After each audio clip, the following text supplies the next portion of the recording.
Mending daripada organik.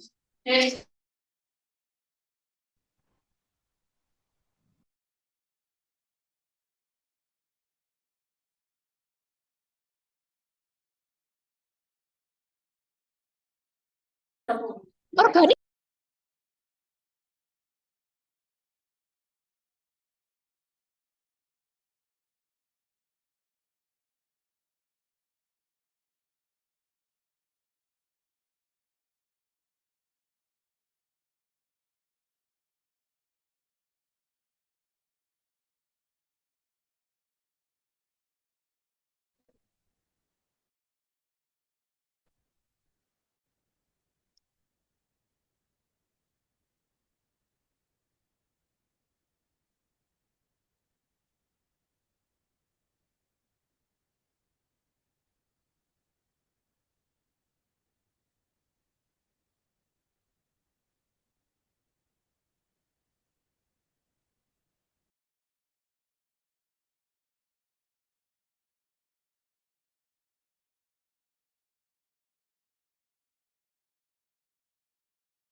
Jangan lupa ngisi siam ya.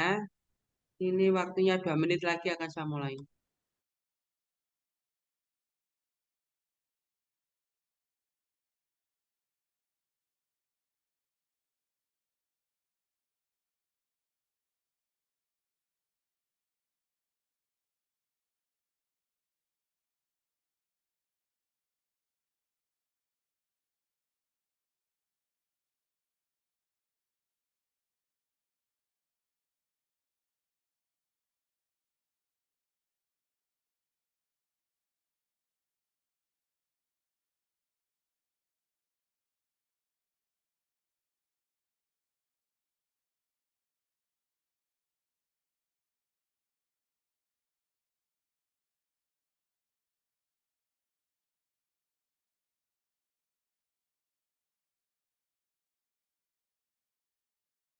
4 aja.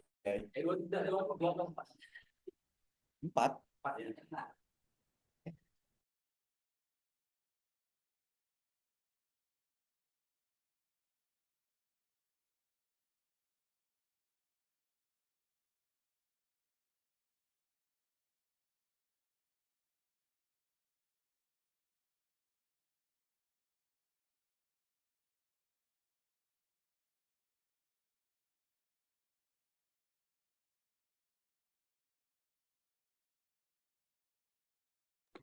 Jangan lupa ngisi siam.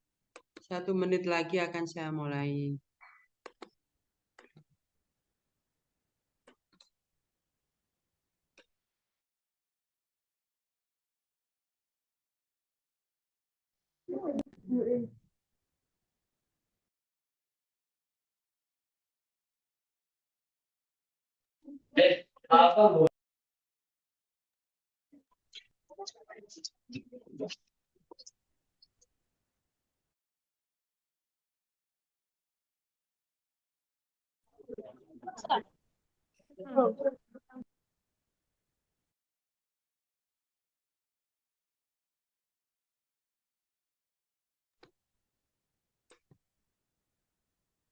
Oke ya, sekarang udah jam 9.30, udah 10 menit untuk gabung dengan Zoom ya. Saya mulai. Bismillahirrahmanirrahim. Assalamualaikum warahmatullahi wabarakatuh. Halo, ada orangnya? Assalamualaikum warahmatullahi wabarakatuh. Waalaikumsalam warahmatullahi wabarakatuh. wabarakatuh. Oke, alhamdulillah. Hari ini kita ketemu lagi kuliah struktur dan kereaktifan anorganik ya, tanggal 13 Februari 2025 ya. Oke, jangan lupa mengisi siam karena nanti kalau sudah saya save berarti tidak bisa ya ditambahkan lagi ya. Untuk mata kuliah saya itu saya bebaskan mahasiswa itu boleh ikut kuliah saya ya, baik mungkin saya bisa luring bisa daring ya. Jadi luring atau daring akan saya umumkan di pagi hari. Kemudian bisa saja kuliah sendiri di Google Classroom asalkan sudah saya share ya rekaman dari ngajar dan PPT ya, silakan kuliah sendiri boleh ya. Tapi akan lebih menguntungkan memang kalau Anda ikut kuliah ya. Jadi kalau udah akan lebih bisa, apalagi kalau kuliah luring ada acara untuk diskusi ya setelah kuliah, biasanya saya siap sediakan waktu untuk berdiskusi, untuk mengerjakan soal-soal dengan mahasiswa. Jadi akan lebih menguntungkan jika kalian itu datang ya gitu. Oke, saya lanjutkan. Bismillahirrahmanirrahim.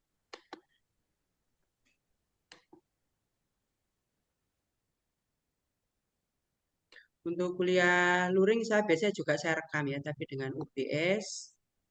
Kalau kuliah daring ya saya rekam dengan Zoom ya. Jadi ada rekamannya semua. Kita kemarin sampai di sini ya.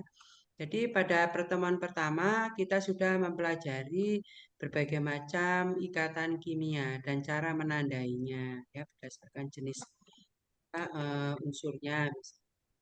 Kemudian juga beberapa gaya intermolekuler ya, apa beda gaya intermolekuler dengan ikatan kimia berdasarkan energinya ya. Eh, kita sekarang ke gaya tarik ion dipol ya. Gaya tarik ion dipol kemarin kita berhenti sampai di sini ya. Jadi gaya tarik ion dipol ini antara ion dengan dipol permanen pada molekul polar ya. Ini dapat digunakan untuk menerangkan proses pelarutan NaCl di dalam air dan juga keadaan NaCl di dalam air. Jadi ini nyambung dengan yang mungkin akan memilih sungai, danau atau terutama air, laut ya yang ada NaCl-nya ya. Kalau mungkin sungai ada garam yang lain mungkin aja gitu atau dalam danau. Jadi di situ menunjukkan keberadaan dari misalnya Na+ dan Cl- yang tersolvasi oleh air. Di mana di sini ada gaya tarik ion dipol antara Na+ dengan H2O, Cl- dengan H2O ya.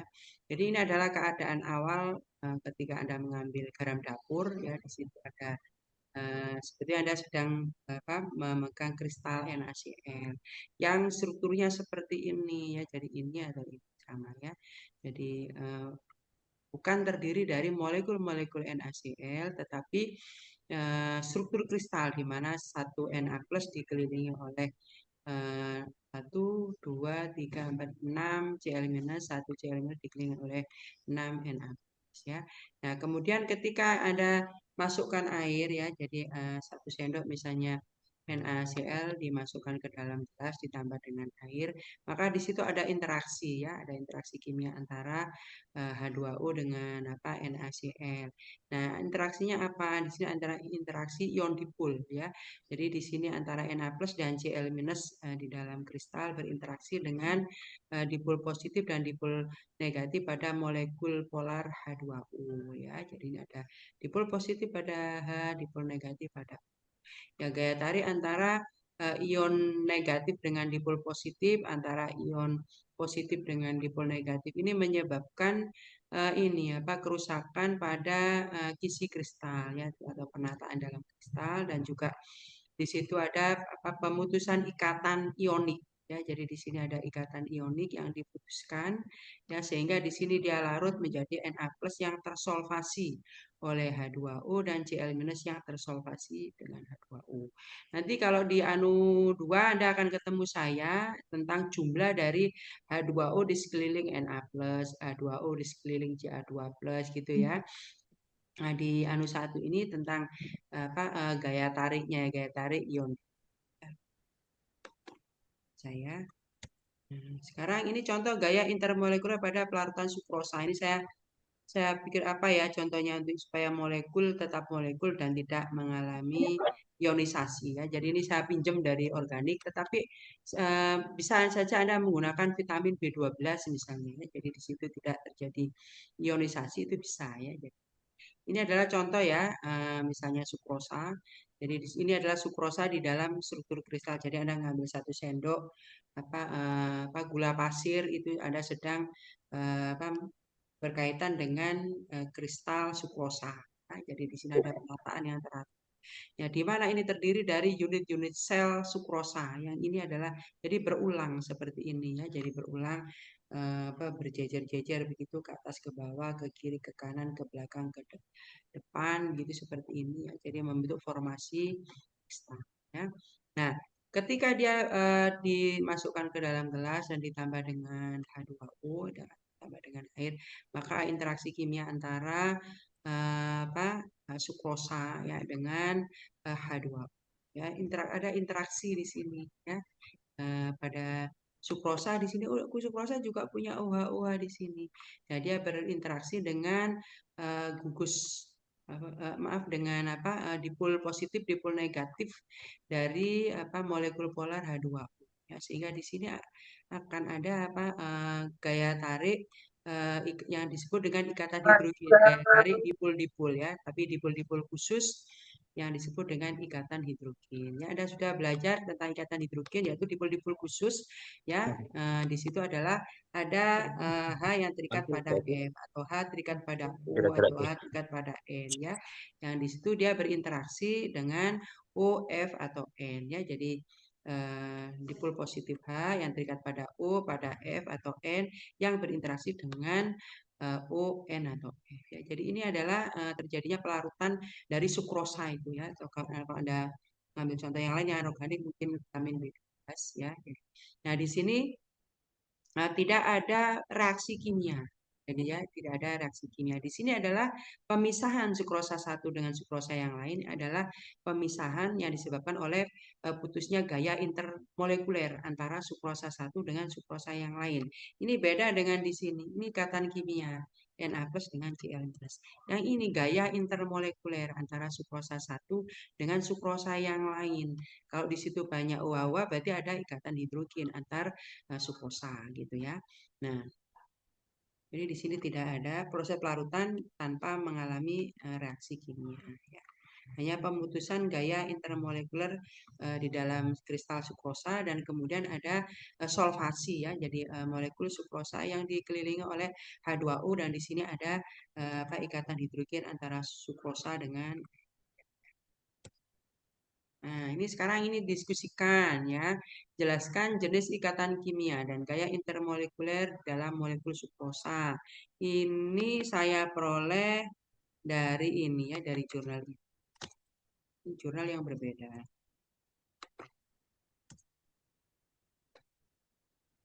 Ya, oke.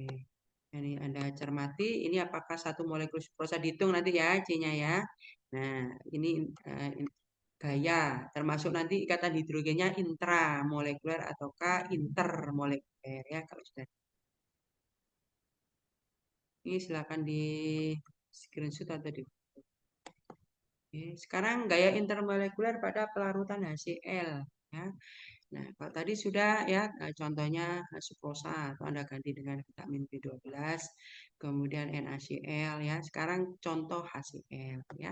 HCl ini kodenya G. Kenapa kodenya G? Karena dia melting point-nya min 114 derajat Celcius, boiling point-nya min 85 derajat Celcius. Jadi dalam keadaan suhu kamar maka dia berada sebagai gas ya. Ya, jadi kalau dia sendirian dia sebagai gas pada temperatur kamar, ketika dia bertemu dengan H2O di sini terjadi reaksi ya, terjadi reaksi asam basa. Nanti ketemu dengan saya di anu 2, reaksi asam basa. Kita akan belajar berbagai macam jenis asam basa ya. Jadi tidak hanya terbatas dari asam basa yang ada di kimia dasar ya, jadi lebih banyak macamnya. Kemudian ini HCl bereaksi dengan H2O menjadi H3O+ ditambah dengan Cl. Ya, jadi di sini ada pemutusan ikatan. Ikatan apa? Ikatan kovalen antara H dengan Cl. Kenapa ikatan kovalen? Ingat bahwa ini adalah unsur non logam dengan non logam. Ya, gitu. Kemudian di sini terjadi H3O+ ya, karena di sini ada reaksi ya H3O+ yang disolvasi oleh air dan Cl- yang disolvasi oleh air. Jadi ini mula-mula ada gaya tarik yang disebut dengan gaya tarik dipol-dipol ya, pada dipol-dipol HCl dan dipol-dipol pada H2O. Nah, kenapa di sini punya dipol? Karena ada beda elektronegativitas antara. Anda bisa menghitung delta elektronegativitasnya, ini termasuk senyawa polar misalnya ya. Jadi antara 0,4 sampai 1,7. Jadi jangan dilupakan kode itu ya. Jadi 0 kemudian antara 0 sampai 0,4, 0,4 sampai 1,7 terus di atas 1,7 berarti dominan ini. Ya gitu. Ini dipol-dipol ya. Jadi bisa Anda tambahkan sendiri nanti ditandai dipol-dipolnya. Jadi ada gaya tarik dipol-dipol, dipol positif H dengan dipol negatif O pada H2O, dipol negatif Cl ya, HCl dengan dipol positif H pada H2O. Ya, karena di sini banyak H2O yang ditambahkan, akhirnya di sini putus ikatan kovalennya. Nah, di sini membentuk H3O+ dan Cl-. Nah, ini disolvasi oleh air. Ini artinya bahwa HCl itu sudah larut sebagai H3O+ dan Cl. Di sini ada gaya tarik ion dipol dan sini juga ada gaya tarik dipol negatif dengan pada H2O dengan muatan positif pada H3O+ dan antara Cl- dengan dipol positif pada H2O gitu ya. Nah, sekarang Anda sudah punya 3 contoh ya. Nah, sekarang gaya intermolekuler pada pelarutan NH3. Nah, pada proses pelarutan ini bisa dituliskan reaksi kimia ya antara NH3 dengan H2O. Ini juga merupakan bagian dari kuliah asam basa pada anu 2 yang nanti insya Allah Anda ketemu dengan saya lagi ya. Kalau saya mengampu kelas D ya. Jadi insya Allah nanti ketemu. Nah, jadi melting point-nya sekian, boiling point-nya sekian, artinya bahwa pada temperatur kamar NH3 ini berasal sebagai gas. Kemudian dia bertemu dengan H2O liquid ya. Di sini ada interaksi kimia antara keduanya ya. Dan di sini terjadi reaksi kimia di mana ini ada pemutusan ikatan ya antara pada H2O sehingga di sini membentuk Na4 positif ya yang tersolvasi oleh air dan OH- yang tersolvasi oleh air. Nah, ini saya gambarkan ini adalah bulatan ini adalah Na3 yang dikelilingi oleh H2O. Di sini ada interaksi kimia atau gaya intermolekuler yang disebut dengan ikatan hidrogen. Kenapa disebut ikatan hidrogen? Karena ini adalah ada H yang terikat pada N, ada H yang terikat pada O ya. Di sini ada dipol positif, dipol negatif, ada dipol positif, dipol negatif, di mana ini ada interaksi dipol gaya tarik dipol-dipol, tapi dipol-dipolnya khusus ya karena terikat pada O, N atau F. Jadi di sini ada ikatan hidrogen. Oke, ya. Silakan nanti Anda merancang sendiri ya. Jadi menunjukkan strukturnya Na3, kemudian ditunjukkan ikatan hidrogen dengan H2O di sekelilingnya ya untuk PR. Nah, ini saya bukan bulatan ini supaya bisa untuk PR. Ya. Kemudian setelah di sini ada apa? Ikatan hidrogen antara Na3 dengan H2O menyebabkan terjadinya pemutusan ikatan pada H2O ya, sehingga di sini membentuk Na4 positif dan di sini membentuk apa OH negatif ya. Nah, Na4 positif dikelilingi oleh H2O ada gaya tarik ion dipol. OH minus dikelilingi oleh H2O ada gaya tarik ion dipol. Dipolnya dipol positif pada H2O yang untuk Na4 plus berinteraksi dengan apa O yaitu dipol negatif pada H2O. Jadi ada punya 4 macam ya. Nah, sekarang ini diskusikan ya. Jelaskan reaksi kimia atau gaya intermolekuler yang terjadi pada proses pelarutan CaCl2, glukosa, dan HI di dalam.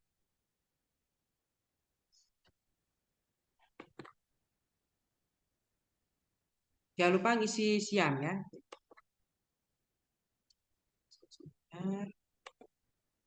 Siamnya ya. Tadi belum saya tunjukkan ya. Jadi ini untuk hari ini. Oke, ya nanti saya unggah buktinya ya. Setelah ini saya ada di Google Classroom sudah saya unggah bukti apa rekaman dan PPT, kemudian ini akan saya isi dengan kode Google Classroom ya untuk dicek bagian administrasi. Ya. Jadi untuk mahasiswa yang tidak mengisi presensi pada saat kuliah dan sudah di save oleh dosen itu dosen tidak bisa ngubah lagi ya. Jadi karena tadi sudah di save ya, uh, jadi tidak perlu menghubungi dosen untuk supaya tadi alasannya begini, begini gitu ya. Apalagi untuk kuliah saya, jadi mahasiswa hanya saya wajibkan untuk mengisi siam. Jadi Anda ikut kuliah atau tidak ikut kuliah, saya anggap ikut kuliah. Karena tidak ikut kuliah saya luring atau daring, Anda saya anggap ikut kuliah sendiri di Google Classroom. Tetapi waktunya tidak bersamaan karena nunggu rekaman saya share ya. Kuliah daring atau kuliah luring, saya ada rekamannya.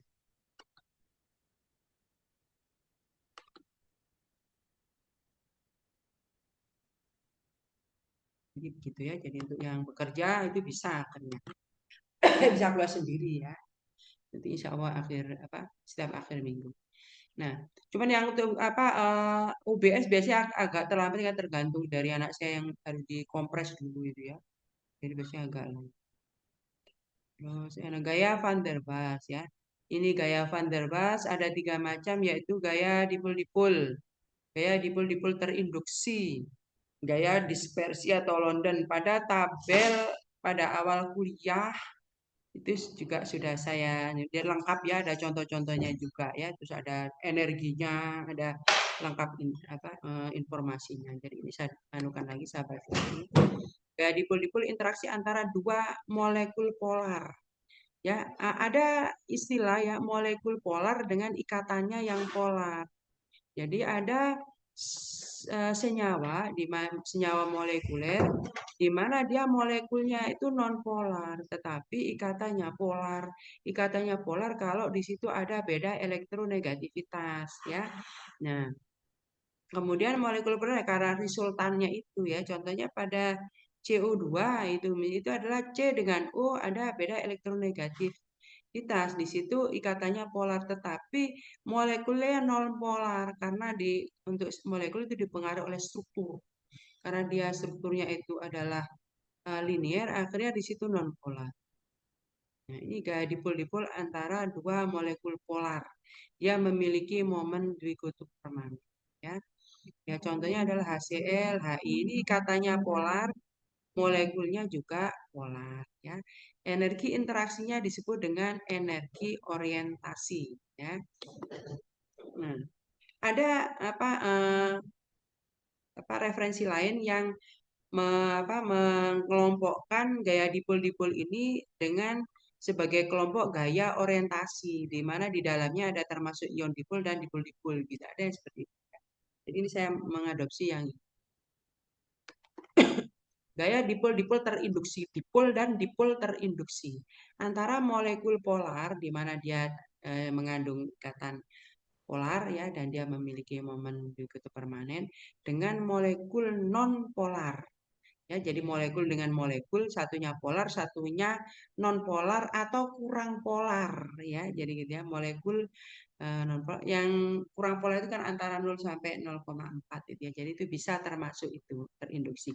Atau antar molekul dengan atom atau antar atom dengan atom ya gitu.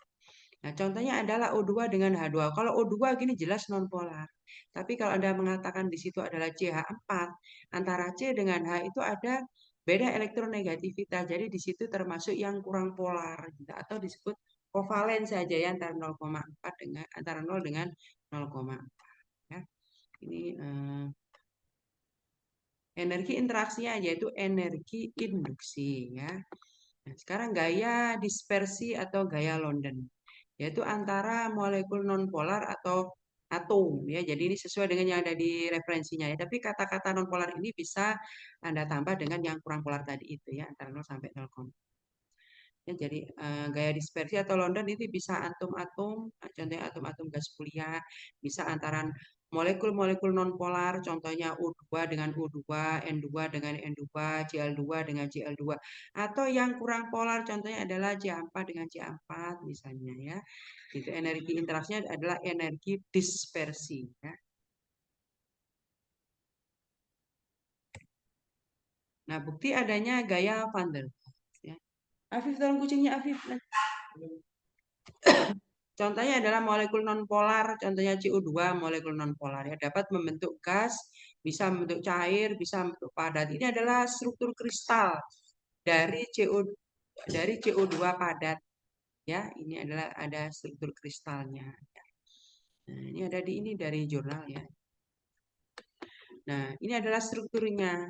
Ya, strukturnya seperti ini. Jadi C dengan O katanya polar. Tetapi pada molekul CO2 ini termasuk non-polar gitu ya. Karena strukturnya linear. C elektronegatifnya 2,55, O 3,04, delta E-nya 0,49. Berarti antara 0,4 sampai 1,7. Berarti termasuk polar ikatanya gitu ya.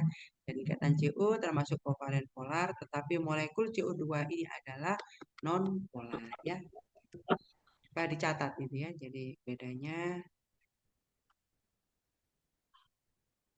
Nah, sekarang ini gaya dipol-dipol. Untuk yang tidak ada citasinya, jadi PR untuk mahasiswa untuk difoto dan dicari ya di aplikasi Google Lens.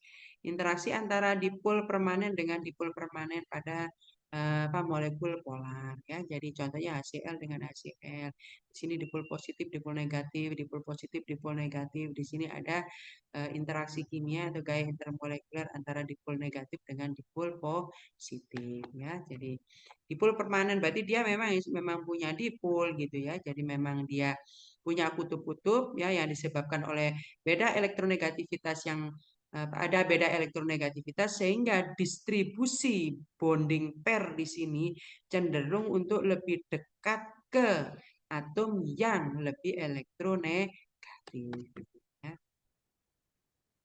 Interaksi dipol terinduksi ya, tapi dipol terinduksi tadi bisa atom, bisa molekul nonpolar, bisa kurang polar ya.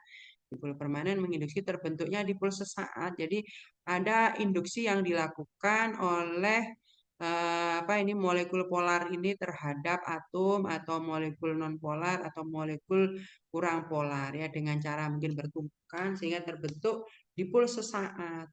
Nah, sebetulnya tidak ada dipol di sini sehingga terbentuk dipol sesaat, dipol positif, dipol negatif. Nah, terbentuknya dipol sesaat ini itu sehingga menyebabkan ada gaya tarik dipol-dipol antara dipol permanen dengan dipol sesaat ya. Dipol sesaat artinya apa? Jadi dia bisa balik lagi ke keadaan semula, terjadi tumbukan lagi, terbentuk dipol lagi. Itu balik lagi, terjadi tumbukan lagi, terjadi dipol lagi. Jadi gitu ya, dipolnya sesaat. Ini lebih lemah dibandingkan dengan yang dipol-dipol ya, dipol permanen, dipol permanen. Energinya silakan dicek di tabel pada awal kuliah. Gaya dispersi atau gaya London tadi itu antara atom dengan atom yang lain, bisa dengan molekul nonpolar dengan molekul nonpolar yang lain atau kurang polar dengan kurang polar yang lain gitu ya. Jadi ini electrostatic attraction. Jadi di sini maksudnya antara muatan inti dari atom ini itu ada attraction ya, electrostatic attraction dengan elektron pada ada atom yang satu sehingga ya. Jadi di sini ada kemudian terbentuk dipol sesaat dua-duanya. Ada dipol sesaat dua-duanya, kemudian enggak ada gaya tarik dipol-dipol ya antara dipol positif dengan dipol negatif. Kembali lagi. Jadi tidak ada dipol lagi, jadi tumpukan lagi, terbentuk dipol lagi gitu ya dan seterusnya. Ya. Ini lebih lemah dibandingkan dengan yang dipol terinduksi. Ini rangkuman ya, jadi tanpa ini pun Anda bisa ya sangat paham gitu ya. Jadi, apakah ada ion? Ini jawabannya tidak, jawabannya iya. Yang ada ion, apakah ada molekul polar? Jawabannya bisa tidak, bisa. Untuk yang ya, oh berarti ada ion, ada molekul polar, berarti ada gaya tarik ion dipol. Contohnya Na plus atau Cl minus dengan dipol-dipol H2O ya. Nah ini jawabannya yang no, yang ada molekul polarnya ya, berarti di sini ada ionik, ikatan ion antara contohnya K plus dengan Br minus, Na4 plus dengan NO3 minus. Yang ini apakah ada ion-ion? Tidak ada. Tidak ada berarti ada pertanyaan lagi apakah ada molekul polarnya? Yang berarti tidak ada ion dan tidak ada molekul polar. Jadi no. Berarti di sini ada gaya dispersi. Contohnya Br2 ini adalah molekul non polar. CH4 molekul kurang polar ya. Antara 0 dengan 0,4. Nah, ini apakah ada ion? No. Apakah ada molekul polar? Ya. Apakah ada molekul polar? Ya, jawabannya apakah ada atom H yang terikat pada NO atau F? Nah, jawabannya ya. Oh, berarti ikatan hidrogen ya. Contohnya NH3 dengan NH3 yang lain, CH3OA dengan CH3OA yang lain. Jadi di sini pada gugus OH. Ya, gitu. Nah, kalau di sini jawabannya no ya, berarti jawabannya berarti dipol-dipol saja.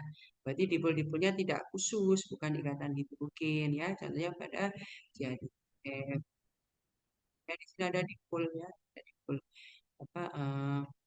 positif negatif tetapi tidak khusus karena bukan NO atau F. Ya.